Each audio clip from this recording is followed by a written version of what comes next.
যদি তোমাদের চুল ঝরছে, অর্থাৎ চুলে হাত দিলে আগের থেকে অনেকটা পাতলা লাগছে, সিঁথি চওড়া হয়ে গেছে, বল্ড প্যাচেস দেখা দিচ্ছে, তার মানে তোমরা হেয়ার ফলের সমস্যায় ভুগছো। কিছু কিছু লোকের তো হেয়ার লসও হয়ে গেছে, কিন্তু হেয়ার রিগ্রোথ আর হচ্ছে না। সেটারই সলিউশন নিয়ে আজকে আমি চলে এসেছি অ্যালপস গুডনেসের রোজমেরি হেয়ার অয়েল নিয়ে। রোজমেরি চাম্পি হেয়ার অয়েল, যেটা 23 লাক্সোরিয়াস হার্বস দিয়ে তৈরি। এটা কিভাবে ইউজ করবে সেই হেয়ার কেয়ার ক্যালেন্ডারও এখানে দেওয়া রয়েছে, তোমরা এটার মাধ্যমে দেখে ইউজ করতে পারো। আমি বিগত 2 মাস ধরে এই তেলটি ইউজ করছি। আমি হিউজ হেয়ার ফলের সমস্যায় ভুগছিলাম, আমার চুল আগের থেকে ভীষণই পাতলা হয়ে গিয়েছে, কিন্তু 2 মাস ইউজ করার পর আমি যে রেজাল্টটা পেলাম সত্যিই খুব ভালো লাগলো। আমার হেয়ার ফল অনেকটা কমে গেছে এবং ছোট ছোট নতুন বেবি হেয়ার্স প্রচুর গজিয়েছে। আমি অবশ্যই নেক্সট কোনো ভিডিওতে তোমাদের সাথে আমার হেয়ার কেয়ার জার্নিটা শেয়ার করব।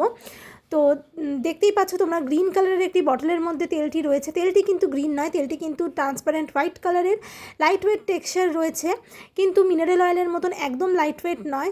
এই তেলটি দিয়ে ইউজ করার পরে খুব চিপচিপ করে না, হালকাই থাকে। ক্যাপটা টুইস্ট করলেই তেলটা বেরিয়ে আসে। আমি তোমাদেরকে হাতে অ্যাপ্লাই করে আপাতত দেখাচ্ছি, নেক্সট কোনো একটা দিন আসবে আমি যেদিনকে তোমাদেরকে হেয়ারে অ্যাপ্লাই করে দেখাবো তেলটা, এবং কিভাবে ইউজ করেছি, কোন শ্যাম্পু ইউজ করেছি, কিসের জন্য আমার হেয়ার ফল এতটা কমেছে, অবশ্যই তোমাদের সাথে আমি শেয়ার করব। আমি এখনও হেয়ার কেয়ার জার্নি করছি।